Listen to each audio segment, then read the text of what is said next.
Hello student, देखिए हम बचा हुआ क्वेश्चन करते हैं। 2 किलो एप्पल है और 1 किलो ग्रेप्स है और कितने रुपए में ख़रीदा मैंने 160 में। तो मैं मानूंगी let cost of 1 kg Apple.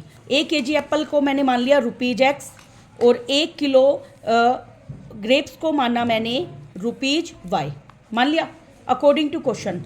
मुझे देखिए, अगर मुझे 2 किलो एप्पल खरीदने हैं तो 1 किलो अगर x का है तो 2 किलो कितने हो गए 2x के, और 1 किलो अगर y का है, यहाँ पे 1 किलो ही खरीदना है तो प्लस y इक्वल टू कितने रुपए हैं 160।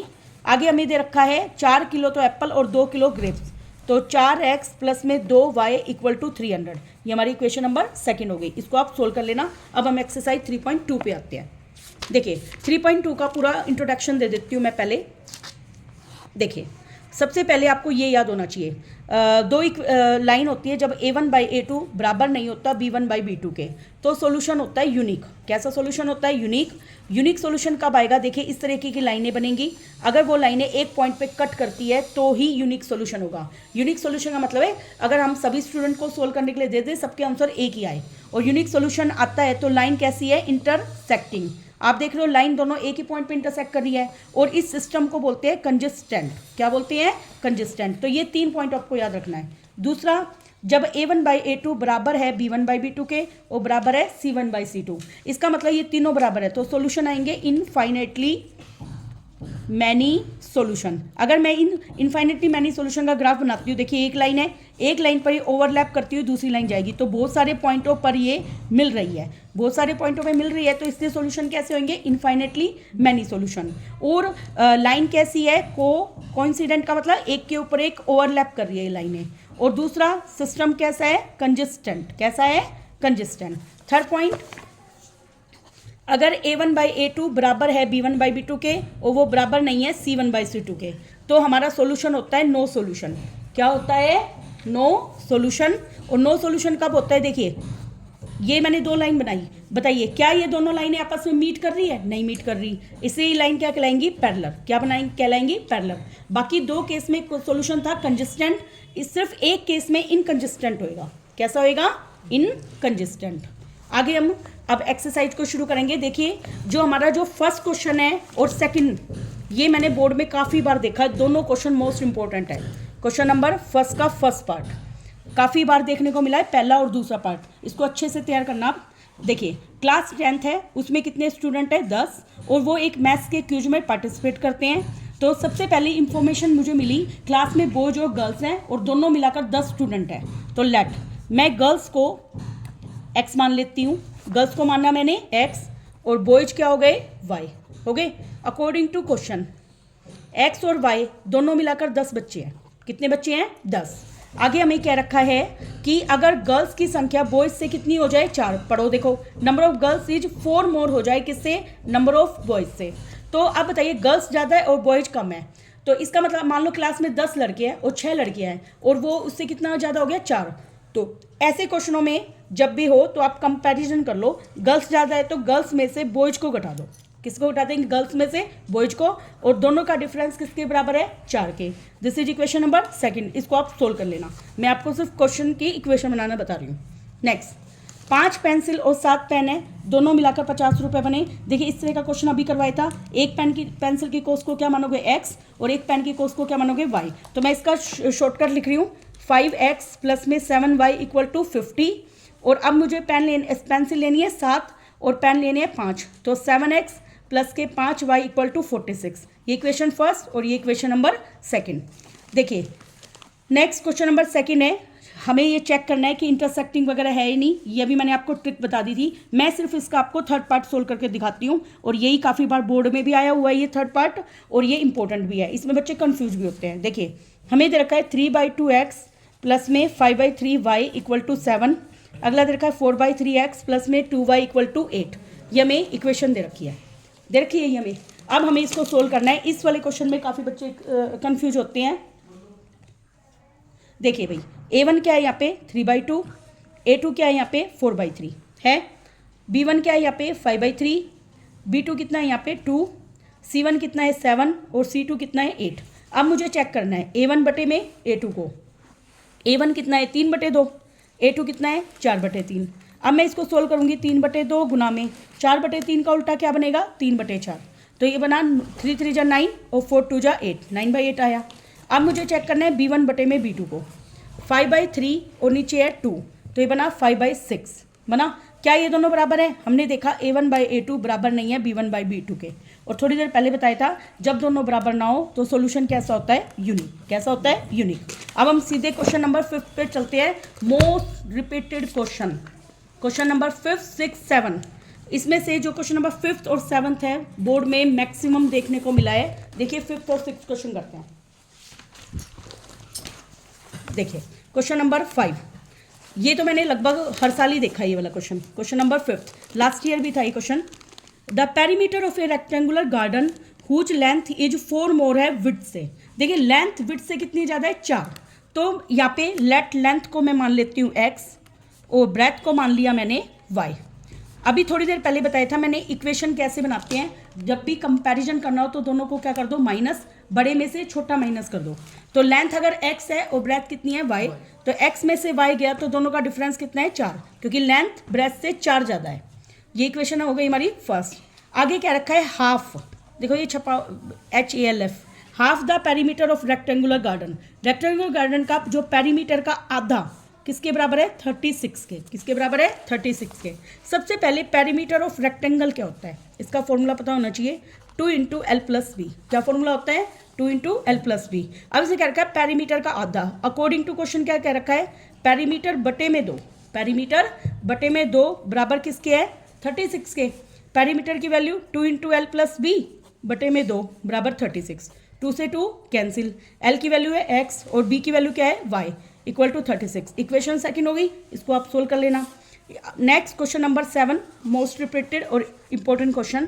देखिए x - y + 1 बराबर 0 और 3x + के 2y - के 12 बराबर 0। देखिए x - 1 + में 1 बराबर 0 और 3x + में 2y - के 12 इक्वल टू 0।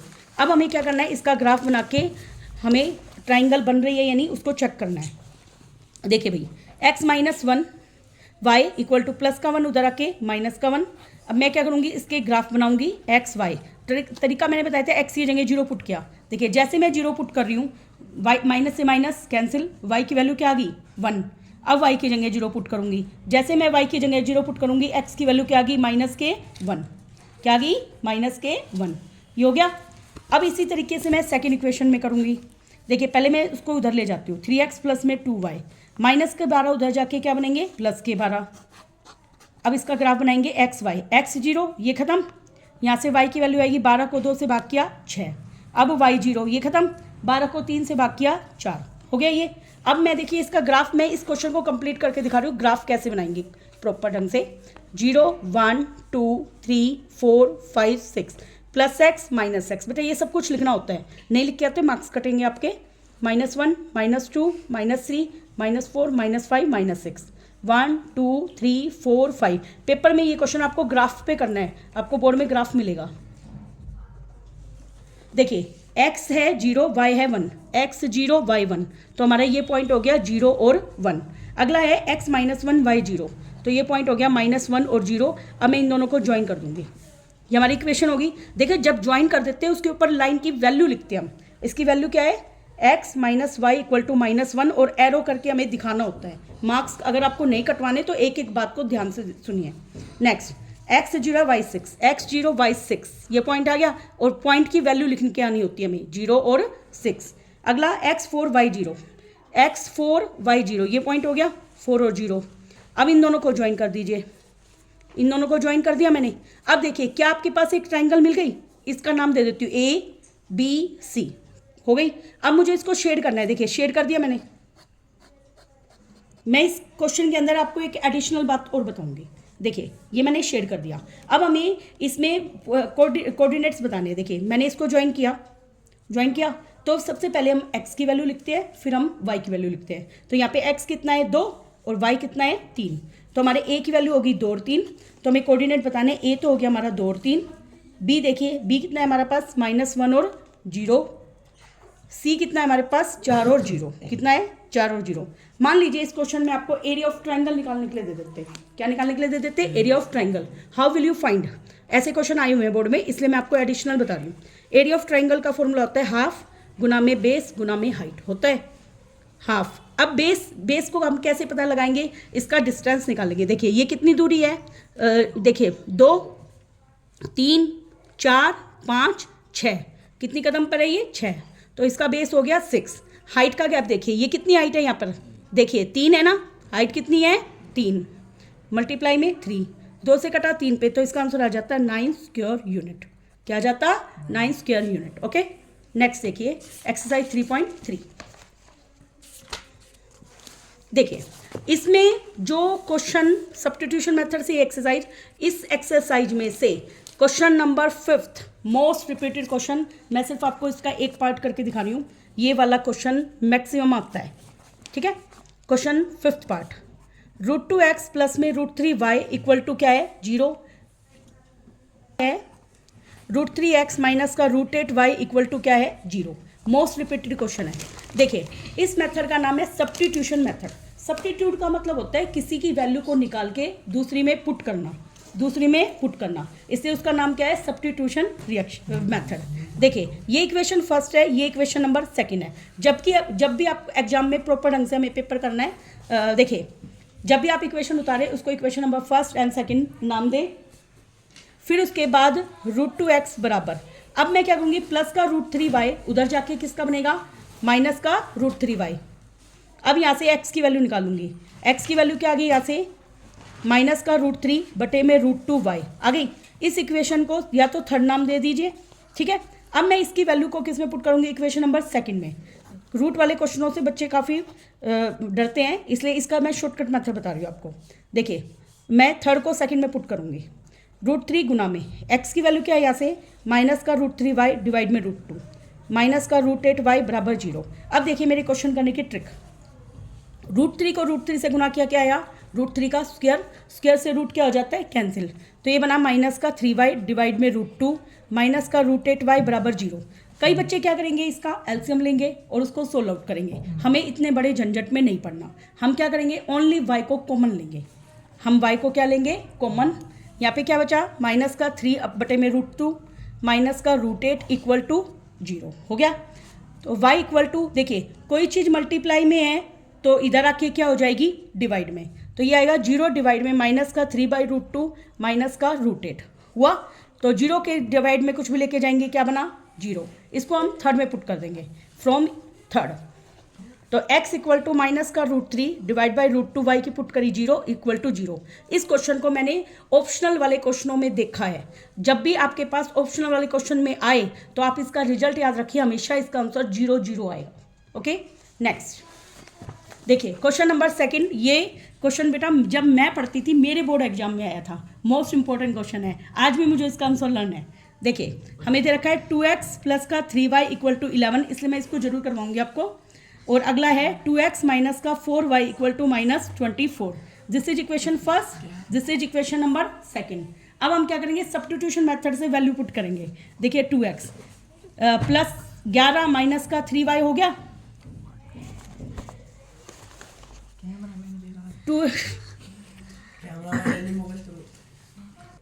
देखिए 2x प्लस के 3y इक्वल टू 11 है और 2x माइनस का 4y इक्वल टू माइनस 24 है। मैं क्या करूंगी, 2x की वैल्यू निकालूंगी, तो प्लस का 3y उधर जाके क्या बनेगा, माइनस का 3y। यहाँ से x की वैल्यू, देखिए यहाँ से 2x की वैल्यू x की वैल्यू क्या आएगी, 11 माइनस का 3y मल्टीप्लाई में 2 है, तो इधर आके क्या हो जाएगा, डिवाइड में 2 हो गया। अब इसको इक्वेशन नंबर क्या नाम देंगे, थर्ड, तो इसमें 2 में पुट कर दूंगी, फ्रॉम 2। देखिए सेकेंड इक्वेशन है 2x माइनस का 4y equal to minus 24। 2 multiply x की वैल्यू पुट करो, 11 माइनस का 3y बटे में 2 माइनस का 4y इक्वल टू माइनस के 24। 2 से 2 कट गया, क्या बचा, 11 माइनस का 3y माइनस का 4y इक्वल टू माइनस 24। इस क्वेश्चन में लास्ट में आंसर m इक्वल टू -1 आने वाला है। -3 में माइनस का 4 जोड़ा तो माइनस का 7y माइनस का 24 प्लस का 11, तो इधर आके क्या बनेगा, माइनस का 11, ये जुड़ेंगे तो माइनस के 35। y इक्वल टू क्या आएगा, -35 डिवाइड में -7 कैंसिल, ये कितना आ गया 5। देखिए भाई y की वैल्यू 5 आ गई, इसको मैं इक्वेशन नंबर 3 में पुट करूंगी, फ्रॉम थर्ड इक्वेशन है x equal to 11 minus 3y बटे में 2, यहाँ पे पुट कीजिए 11 माइनस 3 मल्टीप्लाई y की वैल्यू है 5 बटे में 2, 11 माइनस 5 3 जा 15 डिवाइड बाई 2, या -4/2 कट के आ गया -2 आ गया। अब देखिए हमारी इक्वेशन दे रखी है y equal to m x plus 3, यहाँ से मुझे m की वैल्यू निकालनी है। इक्वेशन है y equal to m x plus 3, value put कीजिए। y की जगह क्या पुट करूँगी 5, m x की जगह पुट करूँगी -2 प्लस में 3, 5 प्लस का 3 इधर आके माइनस का 3 इक्वल टू है माइनस का 2m, 5 में से 3 गया 2 equal to -2m, 2/-2 equal to m, आगे ना -1 answer, m equal to -1। Next question number 3, देखिए इसकी हम सिर्फ इक्वेशन बनाएंगे। ये इस एक्सरसाइज के जो थर्ड से क्वेश्चन है सारे ही इंपॉर्टेंट है। देखिए the difference between two number is 26, और एक नंबर दूसरे से कितना गुना है 3 टाइम्स। देखिए लेट, ऐसे क्वेश्चनों में लार्जर और स्मॉलर नंबर मानने होते हैं। Let larger number equal to x और smaller number equal to y, मान लिया अकॉर्डिंग टू क्वेश्चन। इसे क्या रखा है, दोनों नंबर का डिफरेंस कितना है 26, तो बड़े में से मैंने छोटा करा है, डिफरेंस का मतलब माइनस, किसके इक्वल है 26, this is equation number first. और एक नंबर दूसरे का कितना है 3 गुना, तो ऑब्वियसली जो बड़ा नंबर है वो ही छोटे नंबर का क्या होगा 3 टाइम, तो x equal to 3y, x equal to क्या हो गया 3y, this is equation number second. Next question, second question, इसे क्या रखा है, 2 सप्लीमेंट्री एंगल एक्सीड का मतलब बड़ा है स्मॉलर एंगल से 18 डिग्री, कितना बड़ा है 18 डिग्री। सप्लीमेंट्री एंगल और कॉम्प्लीमेंट्री एंगल के बारे में बताती हूँ। देखिए थोड़ा सा एंगल के बारे में इंट्रोडक्शन देती हूँ। देखिए जो सप्लीमेंट्री एंगल होते हैं, जब दो एंगल का जोड़ 180 हो तो उसको सप्लीमेंट्री बोलते हैं, जब दो एंगल का जोड़ 90 हो तो उसको कॉम्प्लीमेंट्री बोलते हैं, जब कोई एंगल 180 और 360 के बीच का हो उसको रिफ्लेक्स एंगल बोलते हैं, और जिस एंगल की वैल्यू पूरी 360 है उसको हम कंप्लीट एंगल बोलते हैं। क्या बोलते हैं, कंप्लीट एंगल। तो मैं मानूंगी let larger angle, larger angle क्या मान लिया मैंने x डिग्री, देखिए डिग्री लगाना बहुत जरूरी है यहाँ पे, x डिग्री, और स्मॉलर एंगल को क्या मान लिया मैंने y डिग्री, मान लिया अकॉर्डिंग टू क्वेश्चन। अब हमें लार्जर में से स्मॉलर को घटाना है, और क्या कह रखा है, दोनों का डिफरेंस है 18, तो x minus y equal to 18, और हमें क्या रखा है दोनों का जोड़ कितना होगा 180, क्योंकि अभी मैंने बताया जब दो एंगल का जोड़ 180 हो तो उनको सप्लीमेंट्री एंगल बोलते हैं, तो x plus y equal to 180। आपकी ये दो इक्वेशन बन जाएगी, इसको आप सोल्व कर लेना। थर्ड पार्ट अभी थोड़ी देर पहले किए थे, उसी तरह के क्वेश्चन है। देखिए 7 बैट खरीदे 6 बॉल खरीदी, तो इसको मैं डायरेक्ट करती हूँ, 7x प्लस में 6y इक्वल टू 3800। अगला है 3 बैट खरीदे 5 बॉल खरीदी, तो 3x प्लस के 5y इक्वल टू 1750, सोल्व कर लेना इसको। नेक्स्ट फोर्थ पार्ट, देखिए क्या क्या रखा है, एक taxi charged in A city consist of a fix charge together with the charge for distance cover. एक टैक्सी है उसका चार्ज फिक्स है, फिर उसके बाद तुम टैक्सी में बैठते हो और फिर उसमें मीटर चलता है, उसके अकॉर्डिंग डिस्टेंस के अकॉर्डिंग वो चार्ज लेगा। आगे क्या रखा है, 10 किलोमीटर के लिए चार्ज लग रहा है 105 रुपये, और 15 किलोमीटर के लिए चार्ज लग रहा है 155 रुपये। अब हमें फिक्स चार्ज और पर किलोमीटर का चार्ज बताना है। देखिए जब भी कई बच्चों को क्वेश्चन की स्टार्टिंग करनी नहीं आती कि कैसे करें, देखिए जो इसने पूछ रखा है ना उसी को लेट कर लिया करो। तो क्वेश्चन नंबर 4 में मैं लिखूंगी let fix charge, fix charge को क्या मान लिया मैंने ₹x, और चार्ज पर किलोमीटर को क्या मान लिया मैंने ₹y अकॉर्डिंग टू क्वेश्चन। देखिए अब ये टैक्सी का चार्ज कैसे ले रहा है, जैसे मान लीजिए आप टैक्सी में बैठ गए, ठीक है, बैठते ही वो x रुपये तो आपसे लेगा ही लेगा, ले लिया, फिर उसके बाद उसने 1 किलोमीटर का y रुपये लिया है, तो 10 किलोमीटर का कितना लेगा 10y इक्वल टू कितने रुपए हो गए आपके, इसमें दे रखा है 105। इक्वेशन फर्स्ट हो गई। आगे हमें क्या रखा है 15 किलोमीटर के लिए रुपए ले रहा है वो 155 रुपये। तो देखिए वही अभी मैंने बताया था, टैक्सी में बैठते ही वो आपके से x रुपये तो लेगा ही लेगा। 1 किलोमीटर के लिए अगर y ले रहा है तो 15 किलोमीटर के लिए कितना लेगा 15y equal to 155। Equation second होगी। हम यहाँ से एक्स वाई की वैल्यू निकाल लेंगे, फिर हमें बताना है इसमें कि 25 किलोमीटर के लिए वो कितना लेगा, तो 25 किलोमीटर के लिए कितना लेगा x प्लस 25y। जब आपकी एक्स वाई की वैल्यू आ जाएगी उसको आप इसमें पुट कर देंगे तो आपका 25 किलोमीटर का चार्ज आ जाएगा। नेक्स्ट क्वेश्चन नंबर 5, देखिए एक फ्रैक्शन 9/11 कब बन जाता है, अगर मैं इसके न्यूमरेटर में 2 ऐड कर दूं और डिनोमिनेटर में भी 2 ऐड कर दूं, बोथ क्या रखा है ना। तो देखिए कोई भी फ्रैक्शन होता है ऊपर वाले को न्यूमरेटर बोलते हैं और नीचे वाले को डिनोमिनेटर बोलते हैं।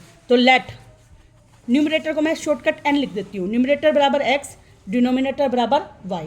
तो फ्रैक्शन का फॉर्मूला क्या होता है बेटा, न्यूमरेटर अपॉन में डिनोमिनेटर, तो x बटे y हो गया। अकॉर्डिंग टू क्वेश्चन इसने क्या रखा है, दोनों में 2 ऐड कर दूँ, एक्स में भी 2 ऐड कर दिया और वाई में भी 2 ऐड कर दिया, और हमारा कितना आ गया 9/11। क्रॉस मल्टीप्लाई कीजिए इसको, 11 को मल्टीप्लाई करना है मुझे x + 2 से, 9 को मल्टीप्लाई करना है y + 2 से, तो 11x + 22, 9y प्लस में 18, तो यहाँ से 11x माइनस के 9y, 18 - 22 इक्वल टू -4। तो हमारी एक इक्वेशन बन जाएगी इक्वल टू -4। एक इक्वेशन मैंने आपको बना के दिखाई है, दूसरी आपको खुद करनी है, थोड़ा सा मैं बस बता देती हूँ आपको। अब इसने क्या रखा है, 3 को ऐड कर दूँ न्यूमरेटर और डिनोमिनेटर में, तो x में भी 3 जोड़ दिया और y में भी 3 जोड़ दिया। अब हमारा आंसर आ गया 5/6। क्या आ गया 5/6। इस सेकेंड इक्वेशन को खुद सोल्व करना है।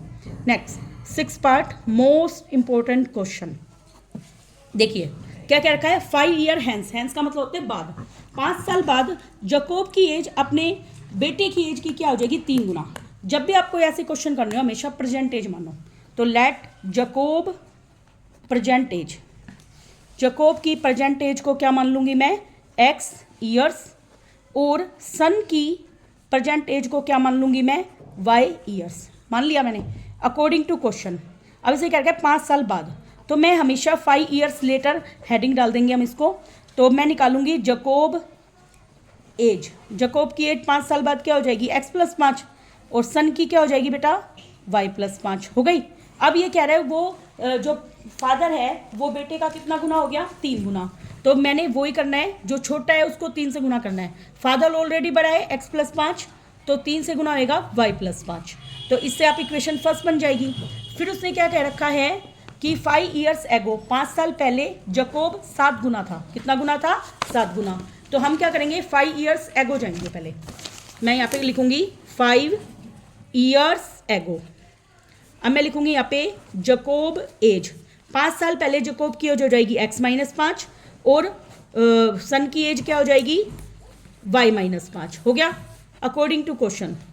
तो x - 5 बराबर 7 टाइम्स हो गया y - 5 का, ये इक्वेशन नंबर क्या हो जाएगी सेकंड, उसको हम सोल्व कर लेंगे। ये होगी आपकी एक्सरसाइज 3.3। नेक्स्ट 3.4